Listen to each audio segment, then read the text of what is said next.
चलिए, good morning everyone. एक बार फिर से यहां पर हम डेली करंट अफेयर की सीरीज को आगे बढ़ाने वाले हैं और आज के इस सेशन में हम 27 जुलाई के सभी करंट अफेयर को डिटेल में डिस्कस करेंगे। एक एक फैक्ट को ध्यान से सुनिएगा, एक एक क्वेश्चन को ध्यान से सुनिएगा, बहुत ही इंपॉर्टेंट है और एग्जाम रिलीवेंट सेशन है। यहां से आने वाली एग्जाम्स में क्वेश्चन आने की पॉसिबिलिटी है, इसलिए ध्यान से एंड तक देखिए। पसंद आए तो लाइक और शेयर कर दीजिएगा। देखिए, लास्ट सेशन में मैंने आप सभी को कहा था कि आपकी कोई भी क्वेरी हो, कोई भी प्रॉब्लम हो, कोई भी हर्डल आ रहा हो और कुछ भी ऐसा मुझसे क्वेश्चन पूछना हो या फिर आपको ऐसा लगता है कि भाई डेली करंट अफेयर में कोई चेंजेस की जरूरत है या फिर कुछ ऐड ऑन किया जाना चाहिए, तो आप अपने कमेंट दे सकते हैं। तो काफी सारे भर भर के कमेंट हमारे पास आए हैं। मैंने जो इंपॉर्टेंट कमेंट है उनको यहां पर लिया है, सभी को एंड में हम डिस्कस करेंगे। सभी स्टूडेंट देख लीजिएगा जिन जिन ने कमेंट किया है। नॉर्मली देखिए, जिन्होंने आंसर किए हैं हमारे क्वेश्चन ऑफ द डे के, उनके कमेंट को हमने ज्यादा ऐड ऑन नहीं किया, लेकिन जिनकी कोई क्वेरी थी, कोई नाराजगी थी या कुछ भी ऐसा उनको लगा है एप्लीकेशन को लेकर या डेली करंट अफेयर को लेकर, तो उन सभी के को जो कमेंट है उनको हमने यहां पर इंक्लूड किया है। हम एंड में एक एक कमेंट पर डिस्कस करेंगे। तो जो केवल करंट अफेयर देखना चाहते हैं वो जब कमेंट वाला सेक्शन एंड में आए तो वहां से वीडियो को छोड़ सकते हैं, लेकिन जिन्होंने कमेंट किया है अपनी क्वेरी के लिए वो यहां पर कमेंट को एक बार देख ले। आपका भी कमेंट वहां पर हो सकता है, हम आराम से बात करेंगे सारे कमेंट पर। लेकिन आप सभी को यहां पर मैं बता दूं कि देखिए, करंट अफेयर की महामैराथन क्लास आप सभी के लिए आने वाली है संडे को शार्प मॉर्निंग में 9 बजे आपकी करंट अफेयर की महामैराथन क्लास शुरू हो जाएगी, जहां पर 7 मंथ के सभी करंट अफेयर को, लास्ट 7 मंथ जनवरी से लेकर जुलाई 2024 तक सभी इंपॉर्टेंट क्वेश्चन को वहां पर हमने क्लब किया है। 500 से ज्यादा आपको एमसीक्यूज क्वेश्चन वहां पर देखने को मिलेंगे विथ डिटेल। बहुत ही इंपॉर्टेंट सेशन है, ध्यान से आप एंड तक देखिएगा। जितने भी करंट अफेयर का वीडियो देखते हैं उन सभी से निवेदन है कि संडे को मॉर्निंग में 9 बजे शार्प आप उस वीडियो को देखना शुरू कीजिएगा। आपके लिए इंपॉर्टेंट है, आप ही के लिए स्पेशली डिजाइन किया गया है, तो देखना ना भूले, पूरा वीडियो वॉच कीजिए, काम आएगा आपके। और एक बार रिवीजन भी हो जाएगा क्योंकि डेली करंट अफेयर में कहीं ना कहीं हम सारी चीजें डिस्कस कर चुके होंगे। तो संडे को आपके लिए मॉर्निंग में 9 बजे ये महामैराथन क्लास अवेलेबल होगी क्रेजी जीके ट्रिक के यूट्यूब प्लेटफॉर्म पर। ठीक है, तो वीडियो देखना मत भूलिएगा। आइए सबसे पहले आज के डेली करंट अफेयर का हम पहला क्वेश्चन ले लेते हैं 27 जुलाई का। भारत का 43वां विश्व धरोहर स्थल वर्ल्ड हेरिटेज साइट चराईदेव मोईदाम किस राज्य में स्थित है? इंपॉर्टेंट क्वेश्चन है, नोट कीजिएगा। सबसे पहली चीज, आपको मैंने पहले के कुछ सेशंस में भी चराईदेव मोईदाम के बारे में बताया है, अगर आपको याद हो तो। क्या है जानते हैं? कहां पर है पहले तो इसकी बात करो। यह है भारत के असम राज्य में। कहां पर? असम। असम में कभी अहोम साम्राज्य हुआ करता था। अहोम जनजाति के राजाओं ने राज किया है अहोम साम्राज्य के नाम से। वहां पर क्या होता था, राज परिवारों के लोगों को दफनाने के लिए एक मैदान में टीले नुमा संरचना बनाई जाती थी, उसे ही कहा जाता है चराईदेव मोईदाम। यहां पर मोईदाम का मीनिंग मैदान से होता है, क्योंकि मैदान में टीले नुमा संरचना बनाई जा रही है। तो चराईदेव मोईदाम को हाल ही में देखिए 43 वर्ल्ड हेरिटेज साइट इंडिया की घोषित किया गया भारत के असम राज्य में। कहां पर? असम। यहां पर आप इमेज देखेंगे तो मैदानी क्षेत्रों में आपको यह टीले नुमा संरचना देखने को इजीली मिल जाएगी। ओके, देखिए, आपको यह पता होना चाहिए कि अभी यूनेस्को की 46th वर्ल्ड हेरिटेज कमेटी की बैठक दिल्ली में आयोजित की जा रही है। 21 जुलाई से लेकर 31 जुलाई तक इसका आयोजन किया जाएगा, नई दिल्ली में किया जा रहा है, अभी रनिंग है। यहां पर भारत की 43वीं वर्ल्ड हेरिटेज साइट घोषित किया गया चराईदेव मोईदाम को, जो कि असम राज्य में भारत में स्थित है। और जैसा कि अभी मैंने आपको बताया, अहोम राजाओं ने कभी यहां पर राज किया है और उन्हीं के शाही परिवारों की, जो बोल सकते हैं हम, जहां दफनाए जाते थे, कब्रें हैं, उनको कहा जाता है चराईदेव मोईदाम। वर्ल्ड हेरिटेज साइट घोषित किया गया है इंडिया की 43वीं। वैसे देखिए, लास्ट 3 भी याद रखेंगे तो बहुत ही आपके लिए काम आ सकती है। यूपीएससी में ये 2 साइट से क्वेश्चन आया था, मल्टीपल चॉइस में पूछा गया था, लेकिन वो क्वेश्चन आया था कि भैया हाल ही में 2023 में किसे हेरिटेज साइट में शामिल किया गया। तो 2023 में देखिए 2 हेरिटेज साइट बनी थी यूनेस्को की। 42वीं होयसाल टेम्पल, जो कि कर्नाटक में देखने को मिलते हैं, 2023, और इसी साल में, इसी के कुछ दिन पहले 41वीं वर्ल्ड हेरिटेज साइट भारत में थी, शांति निकेतन बनाई गई वेस्ट बंगाल में 2023 में। और इसके अलावा 40वीं वर्ल्ड हेरिटेज साइट की बात करें यूनेस्को की भारत में, तो ये धोलावीरा हड़प्पन साइट है। कहां पर? गुजरात में। हड़प्पा संस्कृति की एक साइट है। इसे 2021 में वर्ल्ड हेरिटेज साइट का दर्जा दिया गया था। तो 40 हो गई, 41 हो गई, 42 हो गई, और अब 43वीं कौन? तो चराईदेव मोईदाम। कहां पर? भारत के असम राज्य में है, याद रखिएगा, ठीक है। तो भूलिएगा मत, इंपॉर्टेंट क्वेश्चन था और वर्ल्ड हेरिटेज साइट से हर एग्जाम में क्वेश्चन आता है, यूपीएससी में भी पूछा गया है। सेकंड क्वेश्चन देखें, वर्ष 2024 में पेरिस में ओलंपिक खेलों के कौन से संस्करण का आयोजन किया जा रहा है? तो आपको पता है अभी 26 जुलाई को ओपनिंग सेरेमनी थी, है ना, पेरिस ओलंपिक की। ये 33वां संस्करण है ओलंपिक का, याद रखिएगा। कौन सा? 33वां संस्करण, ठीक है। तो 26 जुलाई को ओलंपिक गेम्स के 33वें एडिशन की शुरुआत हुई। इसकी जो ओपनिंग सेरेमनी का कार्यक्रम है ना, वो पेरिस में सीन नदी के किनारे आयोजित किया गया। आपको पता होना चाहिए फ्रांस की राजधानी पेरिस सीन नदी के तट पर स्थित है। तो यहीं पर ओपनिंग सेरेमनी का आयोजन किया गया। भारत के फ्लैग बेरियर कौन है भारतीय टीम से? जानते हैं, बताया था मैंने आपको, पीवी सिंधु और अंचत शरद कमल। पीवी सिंधु और अंचत शरद कमल, ठीक है। 33वां संस्करण है इस साल, 26 जुलाई को शुरू हुआ और 11 अगस्त को यह खत्म हो जाएगा। ओलंपिक 2024 में 32 खेल शामिल है। जो नए 4 जुड़े उनकी बात करें तो ब्रेकिंग, स्पोर्ट्स क्लाइंबिंग, स्केटबोर्डिंग और सर्फिंग, ठीक है। ये 4 नए गेम एड ऑन किए गए हैं पेरिस ओलंपिक में। भारत के बारे में बताओ सर, भारत के बारे में जानने के हम ज्यादा इच्छुक हैं। तो अगर हम इंडिया की बात करते हैं तो देखिए वर्ल्ड के कितने एथलीट पार्टिसिपेट कर रहे हैं इनको छोड़ दो, इंडिया से याद रख लो। भारत के जो एथलीट है 16 अलग अलग गेमों में 117 एथलीट पार्टिसिपेट करने वाले। 117 एथलीट का ग्रुप गया है पेरिस ओलंपिक के लिए। इनमें 70 हो गए मेल और 47 हो गई फीमेल, ठीक है। फ्लैग बेरियर पीवी सिंधु और अंचत शरद कमल। पीवी सिंधु बैडमिंटन प्लेयर और अंचत शरद कमल कमेंट में बताओ, ठीक है, किस खेल से संबंधित प्लेयर है, इजीली बता दोगे।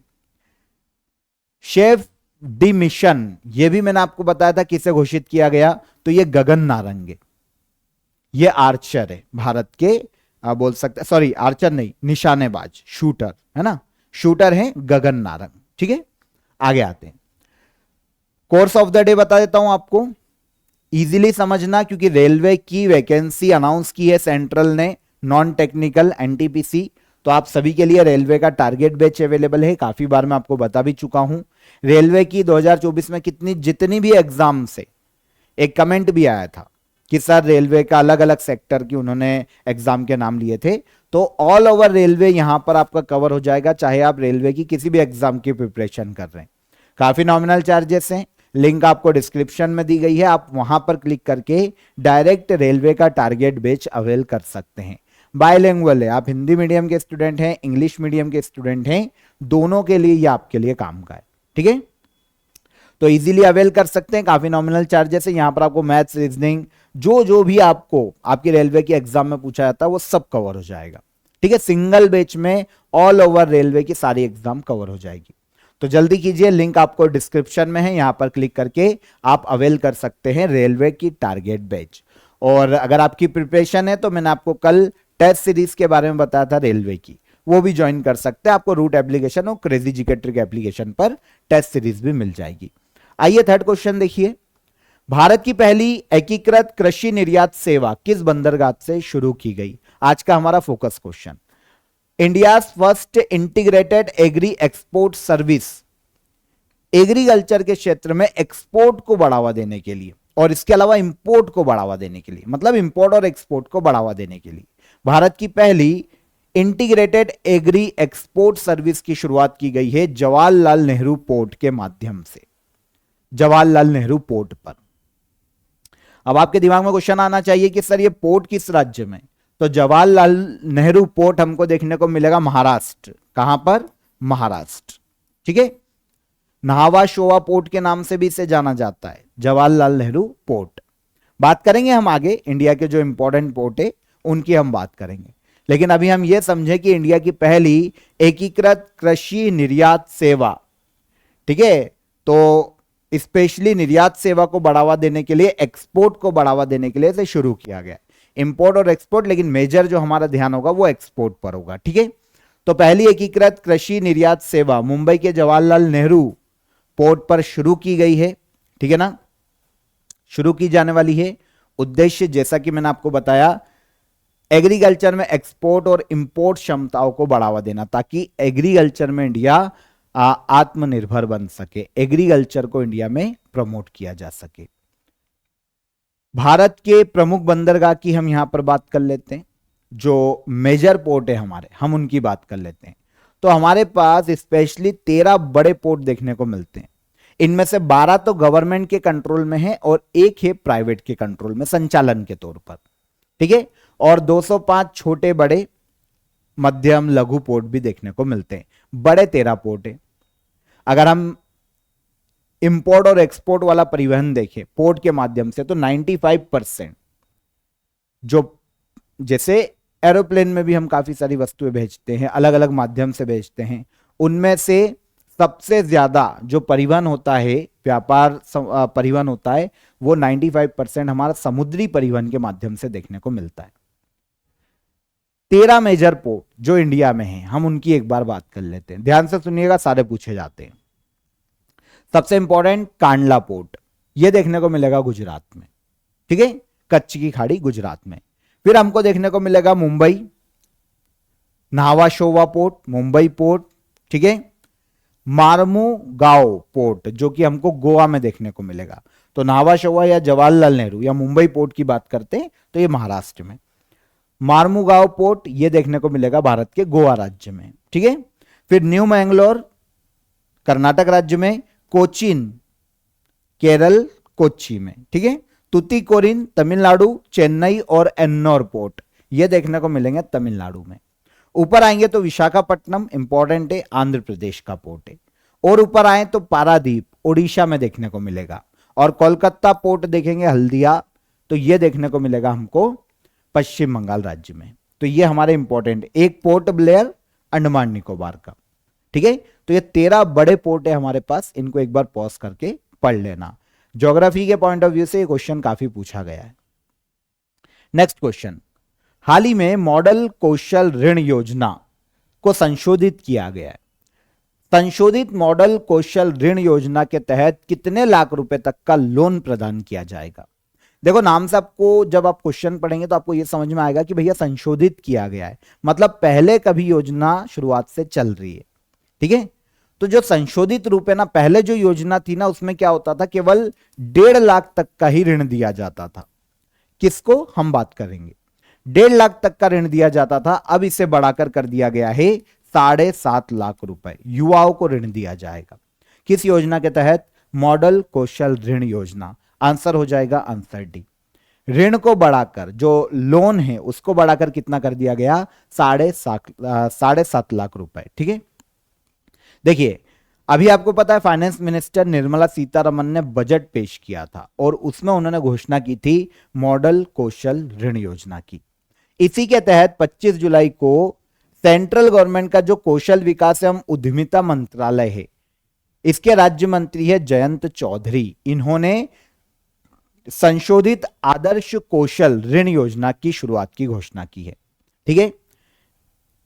2014 में सबसे पहले इस योजना को लाया गया था, ठीक है। 2014 में ऋण गारंटी निधि योजना के नाम से यह लाई गई थी और तब घोषणा की गई थी कि भैया 1.5 लाख तक का ऋण दिया जाएगा। और अब इस ऋण को बढ़ाकर 1.5 लाख से 7.5 लाख रुपए तक कर दिया गया है मॉडल कौशल ऋण योजना के तहत, ठीक है। जो युवा हैं देश के, उनको स्किल डेवलपमेंट के कोर्सेस को ज्वाइन करने के लिए यह ऋण प्रदान किया जाएगा, ठीक है, देश के युवाओं को। इस योजना के तहत हर साल देश भर में 25,000 यूथ को शिक्षा और स्किल डेवलपमेंट के अवसर प्रदान किए जाएंगे और युवा जितने भी हैं वो स्किल डेवलपमेंट सीख सके, स्किल्स सीख सके, इसके लिए जो कोर्स ज्वाइन करेंगे, जिस कोर्स में एडमिशन लेंगे, उसके लिए इन्हें 7.5 लाख रुपए तक का ऋण दिया जाने वाला है। योजना का नाम है संशोधित मॉडल कौशल ऋण योजना। तो लोन कितना कर दिया गया है, बढ़ाकर 7.5 लाख रुपए। 2014 में आई थी, तब इसके तहत लोन दिया जाता था 1.5 लाख रुपए का, 1.5 लाख। ठीक है। हाल ही में टाइफून गेमी किस महासागर में आया है? तो टाइफून गेमी की बात करें ना, तो ये दक्षिण एशिया महाद्वीप के दक्षिण पूर्वी क्षेत्र में देखने को मिला है, प्रशांत महासागर के एरिया में। चाइना, फिलीपींस काफी प्रभावित हुए हैं, काफी यहां पर हमें जो बोल सकते हैं तूफान के कारण काफी तबाही देखने को मिली है। तो टाइफून का नाम है गेमी। ठीक है। यह आया है कहां पर? पैसिफिक ओशियन में। पैसिफिक ओशियन में टाइफून गेमी हाल ही में हमको देखने को मिला। इसके कारण देखिए ताइवान, फिलीपींस और चाइना के जो दक्षिण पूर्वी क्षेत्र है वो सबसे ज्यादा प्रभावित हुए हैं। और इस तरीके से प्रशांत महासागर क्षेत्र में चीन के दक्षिण पूर्वी एरिया में आने वाला इस साल का यह तीसरा बड़ा तूफान है। नाम है टाइफून गेमी, प्रशांत महासागर में देखने को मिला है। ग्रेविन म्यूजियम पेरिस द्वारा कस्टमाइज्ड गोल्ड कॉइन से सम्मानित होने वाले पहले बॉलीवुड अभिनेता कौन? तो ग्रेविन म्यूजियम पेरिस द्वारा कस्टमाइज्ड गोल्ड कॉइन से सम्मानित होने वाले पहले बॉलीवुड अभिनेता भारत के बने हैं शाहरुख खान। ठीक है। ग्रेविन म्यूजियम की बात करें तो ये पेरिस में है। ठीक है। इसने हाल ही में कस्टमाइज्ड गोल्ड कॉइन से सम्मानित किया है अभिनेता शाहरुख खान को। वैसे देखिए इस गोल्ड कॉइन पर शाहरुख खान की एक आकृति भी आपको देखने को मिलेगी और शाहरुख खान का नाम भी देखने को मिलेगा। तो ऐसे पहले बॉलीवुड अभिनेता कौन बने? शाहरुख खान। वैसे दूसरे इंडियन है, क्योंकि इनके पहले ये जो सम्मान है वो महात्मा गांधी को भी दिया जा चुका है। Father of the nation Mahatma Gandhi, उनको भी पहले इंडियन थे जिन्हें ग्रेविन म्यूजियम ने कस्टमाइज्ड जो गोल्ड कॉइन है इससे सम्मानित किया था। तो पहले महात्मा गांधी की तस्वीर और उनका नाम इस सिक्के पर था, और अब ऐसा सम्मान प्राप्त करने वाले शाहरुख खान दूसरे व्यक्ति बने हैं, दूसरे इंडियन बने हैं, लेकिन बॉलीवुड से ये पहले व्यक्ति है जिनको ये सम्मान दिया गया। ठीक है। तो फ्रांस का एक म्यूजियम है पेरिस का, वो ये सम्मान देता है, ग्रेविन म्यूजियम। ठीक है। आगे आइए।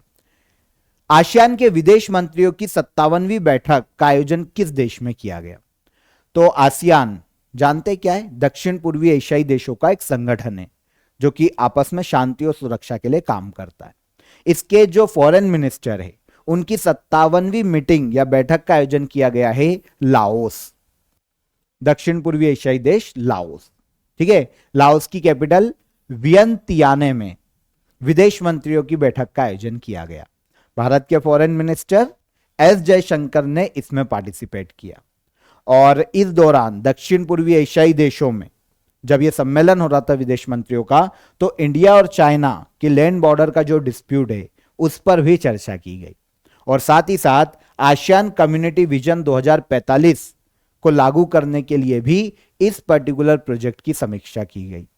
अब आपको यहां पर यह समझना पड़ेगा कि आसियान कम्युनिटी विजन 2045 क्या है।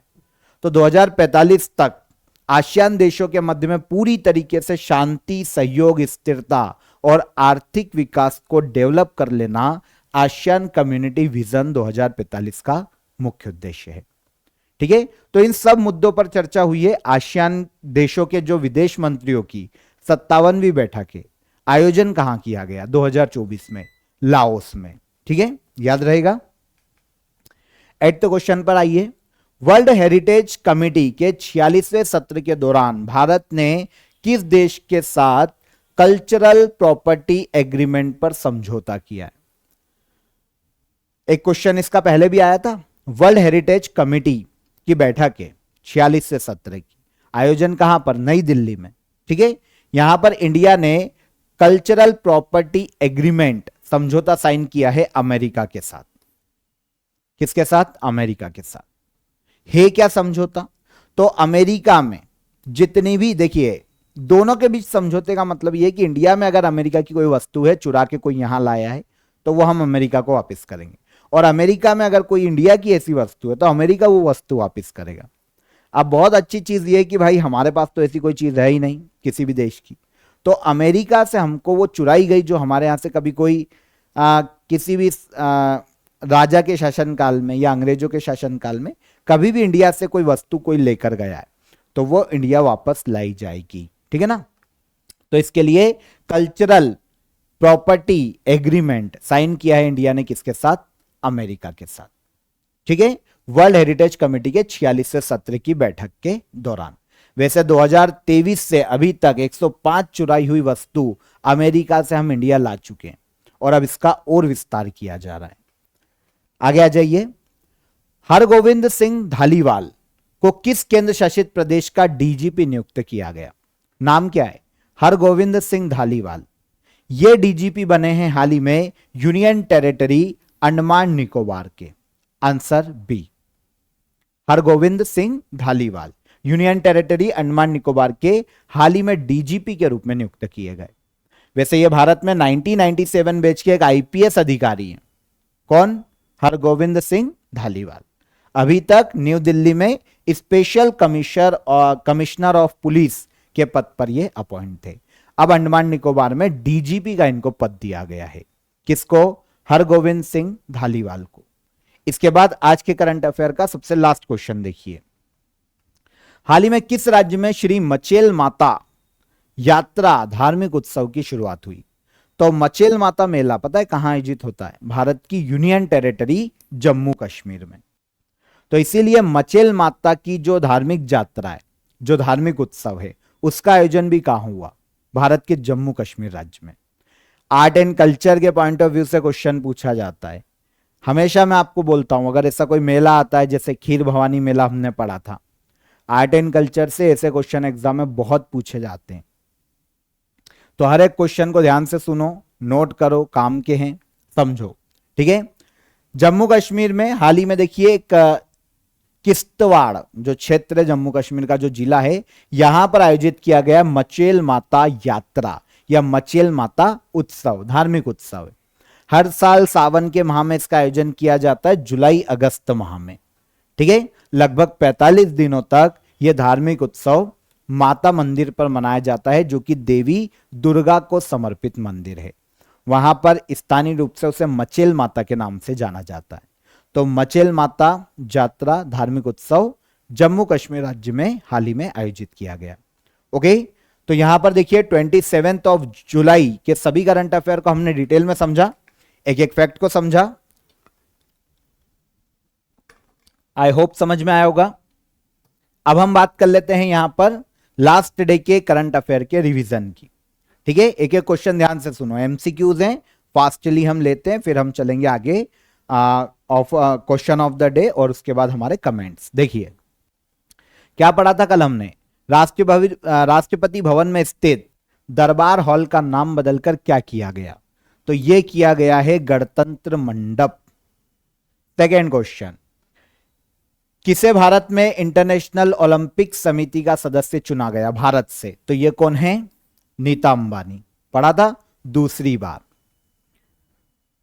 बहुराष्ट्रीय संयुक्त सैन्य अभ्यास जिसे कहा जाता है कॉन्क्वेस्ट 2024 कहां पर आयोजित किया गया? तो यह आयोजित किया गया है मंगोलिया में, या आयोजित किया जाएगा मंगोलिया में। 26 जुलाई को हर साल किस डे के रूप में मनाया जाता है? कारगिल विजय दिवस। 24 जुलाई को डीआरडीओ ने phase second ballistic missile defence system का परीक्षण कहां किया? तो बालासोर ओडिशा। 2030 में शीतकालीन ओलंपिक की मेजबानी कौन सा देश करेगा? तो यह कौन है? फ्रांस।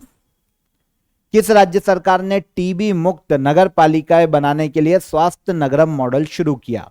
तो यह शुरू किया है तेलंगाना सरकार ने। हाल ही में आईएनएस त्रिपुट को लॉन्च किया गया। आईएनएस त्रिपुट का निर्माण किसके द्वारा किया गया? तो गोवा शिपयार्ड लिमिटेड के द्वारा। रोनाल्ड एल रोवे जूनियर को किस देश की सीक्रेट सर्विस का कार्यवाहक प्रमुख नियुक्त किया गया? तो इन्हें अमेरिका की सीक्रेट सर्विस का कार्यवाहक प्रमुख नियुक्त किया गया है। लास्ट क्वेश्चन क्या था? भारत में 500वां सामुदायिक रेडियो स्टेशन किस राज्य में खोला गया? तो यह खोला गया है भारत के मिजोरम राज्य में। कहां पर? मिजोरम। सभी क्वेश्चन इंपॉर्टेंट थे, ध्यान रखना, ठीक है ना, पूछे जाते हैं।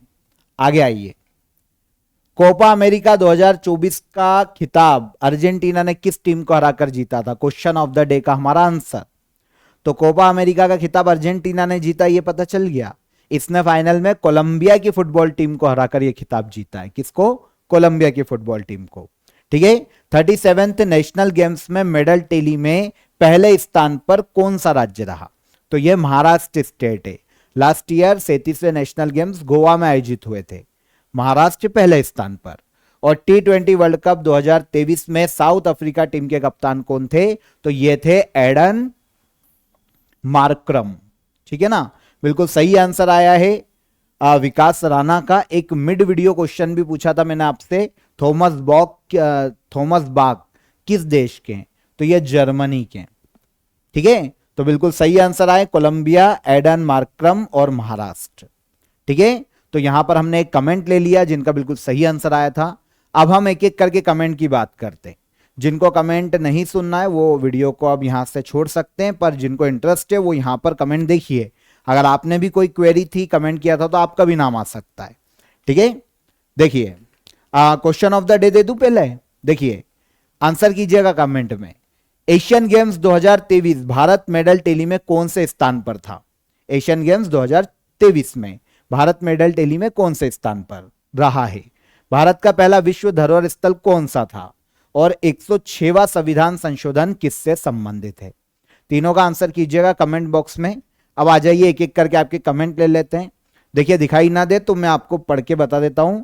राकेश वैद्य ने कहा है कि सर लेक्चर थोड़ा ब्रीफ रखिए, 16-17 मिनट तक बहुत ज्यादा लंबा हो जाता है। 10 क्वेश्चन के हिसाब से 30 मिनट या इतना ज्यादा टाइम ठीक नहीं है, तो इसको थोड़ा छोटा कर सकते हैं, limited 17-18 minute.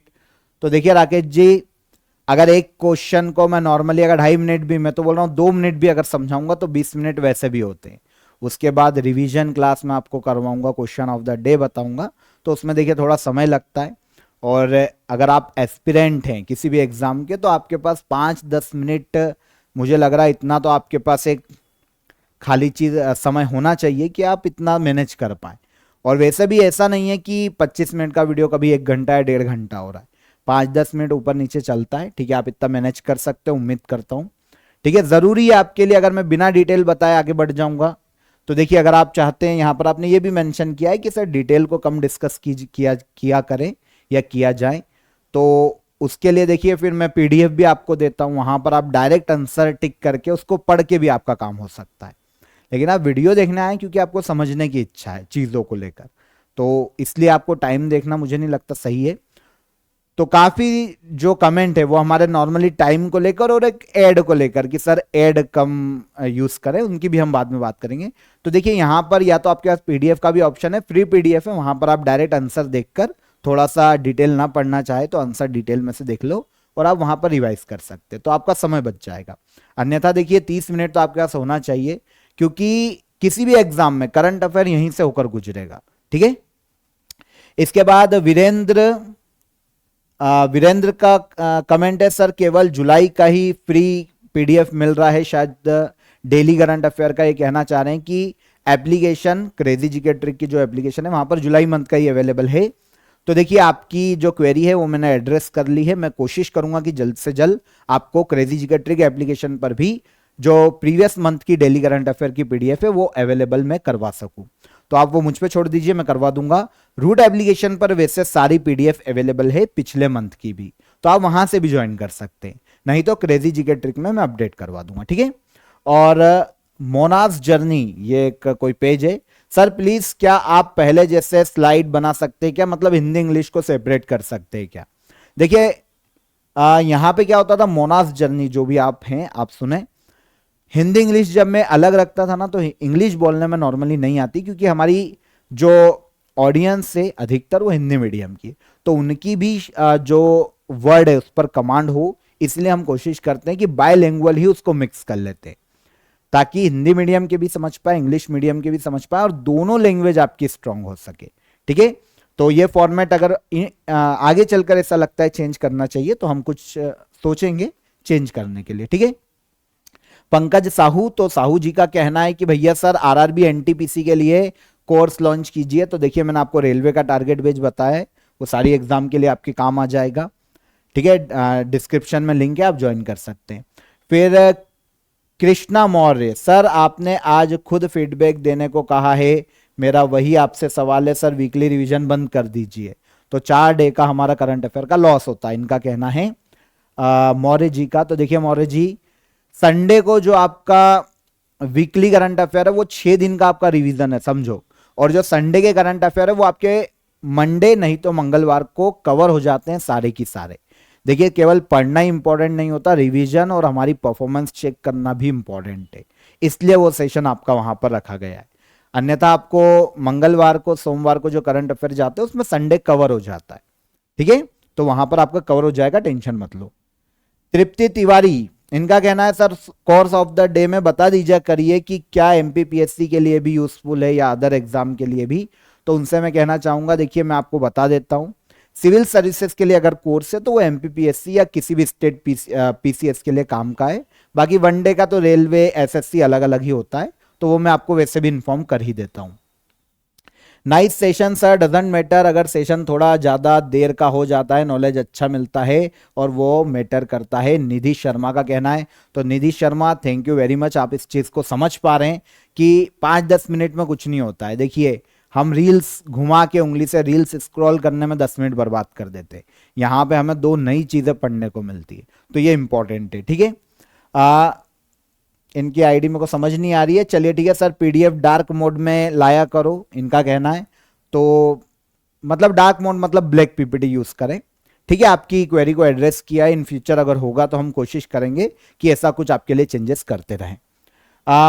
Titu Kumawat, sir exam पास में है, क्लास लंबी मत करिए। देखिए टीटू, अगर एग्जाम बहुत पास में तो मतलब पढ़ने का आपका समय कम है तो आप डायरेक्ट पीडीएफ को भी यूज कर सकते हैं, क्योंकि देखिए अब 30 मिनट से जल्दी तो क्लास में क्या करूंगा, आज तो और थोड़ा खिंच जाएगी क्योंकि मैं आपके कमेंट ले रहा हूं, लेकिन नॉर्मली 30 मिनट एक स्टैंडर्ड टाइम होता है करंट अफेयर का। उससे जल्दी तो फिर यही करूं मैं कि आपको क्वेश्चन बताया, आंसर बताया और आगे बढ़ जाऊं, तो 15 मिनट में खत्म हो जाएगी, पर उसमें कोई फायदा नहीं, आप याद नहीं रख पाओगे, इतने सारे क्वेश्चन आपसे याद नहीं होंगे, इसलिए डिटेलिंग जरूरी है। मयूरी का कहना है सर एडवर्टाइजमेंट कम किया करो भैया, कमेंट पर भी ध्यान दिया करो, जो रॉन्ग पढ़ाते हो उसे नेक्स्ट वीडियो में करेक्ट किया करें। तो मयूरी जी से मेरा कहना है कि देखिए नॉर्मली क्वेश्चन आंसर हमारे गलत नहीं होते, टाइम लिमिटेशन के अंदर खत्म करने के चक्कर में हो सकता है कभी कोई वर्ड में गलत पढ़ देता हूं, 19-20 हो सकता है, पर आपको इंफॉर्मेशन जो मिलती है, आपको जो फैक्ट मिलते हैं और जो क्वेश्चन आंसर मिलते हैं वो बिल्कुल सही होते हैं, ठीक है। इसकी गारंटी मैं ले सकता हूं। तो कभी हो सकता है कुछ मैं गलती से गलत पढ़ के निकल गया हूं, तो उसके लिए आप थोड़ा सा कॉपरेट कीजिए, वहां पर सही कर लीजिए, क्योंकि देखिए रोज का है तो 30 दिन में एक बार एज ए ह्यूमन बीइंग गलती हो जाती है, किसी से भी हो जाती है, हमारी टीम से भी हो जाती है जो पूरा मैनेज करती है, मुझसे भी हो जाती है, काफी डेटा मिस भी हो जाते हैं, तो थोड़ा सा आप मैनेज करिए, बाकी तो आपको बेस्ट मिलेगा, ये हमारी गारंटी है। क्रेजी जी के ट्रिक हमेशा आपके लिए खड़ा है। चलिए सलोनी शर्मा, सर टीचिंग एग्जाम के लिए क्या मैं देख सकती हूँ? तो देखिए हर एग्जाम के लिए करंट अफेयर वही है, टीचिंग एग्जाम हो या कोई सी भी हो। राम कुमार मैथ, इनका कहना है सर मेरा क्रेजी जिकेट्रिक एप्लीकेशन नहीं खुल रहा है, तो आपको नीचे हेल्पलाइन नंबर है डिस्क्रिप्शन में, वहां पे कॉल कर लो, अगर नहीं उठाए तो व्हाट्सअप कर दो, तो आपकी क्वेरी सॉल्व हो जाएगी। तान्या श्रीवास्तव का कहना है कि सर क्रेजी जिकेट्रिक सर रिक्वेस्ट है कि आप नोटिफिकेशन बताते रहिए। हाँ, इनका कहना है तानिया श्रीवास्तव का कि सर नोटिफिकेशन के साथ एग्जाम डेट भी बता दिया करो। तो ये बहुत अच्छा कमेंट लगा मुझे, सारे कमेंट में इन्होंने एक जेन्युइन सी चीज पूछी है कि सर एग्जाम डेट के बारे में पता नहीं चलता है, तो आप वो भी अपडेट कर दिया करिए। तो डन, इस चीज को मैंने एड्रेस किया है आप सभी के लिए। अब अगर किसी की एग्जाम डेट आएगी, नोटिफिकेशन तो मैं आपको बता ही देता हूं, अगर एग्जाम डेट भी आई तो मैं आपको उसके बारे में बता दिया करूंगा हमारे डेली करंट अफेयर में, ठीक है। चलिए, एक गुरुदेव जी का कमेंट आया, भैया ये थोड़े से नाराज भी दिख रहे हैं, सर 1 घंटे की वीडियो ही कर दो। नाराजगी में इन्होंने एक बोल सकते सटायर या टोंट मारा है, और एक और कहा है कि सर एड कम करो, बाकी सब तो ठीक है। अब समझ नहीं आ रहा है कि ये जेन्युइन का मतलब 2 चीजें बोली है, पर यहां पर बोला सर एड कम कर दो, बाकी सब तो ठीक है। जो सहमत हो लाइक करो। चलो ठीक है। इन पर गुरुदेव जी देखिए ऐसा है कि भैया एड की इंफॉर्मेशन देना जरूरी है, क्योंकि देखिए नॉमिनल चार्जेस होता है ऑफर ऑफ द डे में। अब कोई स्टूडेंट क्या होता है कि ज्यादा चार्जेस देकर खरीद लेता है कभी कभी, जब वो अवेयर नहीं होता है तो अब उसका नुकसान ना हो किसी भी स्टूडेंट का, आप भी हो सकते थे वो, तो नुकसान ना हो इसलिए मुझे आपको बताना पड़ता है कि भैया ऑफर ऑफ द डे में आज आपके लिए प्राइसिंग इतनी कम है, तो आप कम प्राइसिंग पर ही खरीदिए, ज्यादा पर मत खरीद लीजिएगा। तो ये अवेयर करवाना जरूरी है। मुश्किल से 30 सेकंड का ऐड होता है, उसको स्किप करके आगे बढ़ जाओ, थोड़ा आगे बढ़ाकर। अगर आपके काम का नहीं है तो देखकर आगे बढ़ जाइए, बाकी वो भी आपके काम का है। और इसके अलावा यूट्यूब के ऐड का तो क्या ही बोल सकता हूं मैं, वो तो यूट्यूब की पॉलिसी है जो बीच में आते होंगे। ठीक है, चलिए तो यहां पर ये चीज हो गई। तो भैया गुरुदेव जी आपको आपका जवाब मिल गया होगा। और लास्ट है सर, यूपी पीसीएल के लिए करंट अफेयर भी काम आएगी क्या? तो देखिए हर एग्जाम के लिए करंट अफेयर काम की है, डोंट वरी, पढ़ सकते हैं आप, हर एग्जाम कवर होगी इंडिया की। ठीक है, तो ये मेन जो कमेंट थे आज मैंने आपके कवर कर लिए। रोज नहीं कर पाता हूं क्योंकि फिर वीडियो बहुत ही ज्यादा बड़ा बन जाएगा।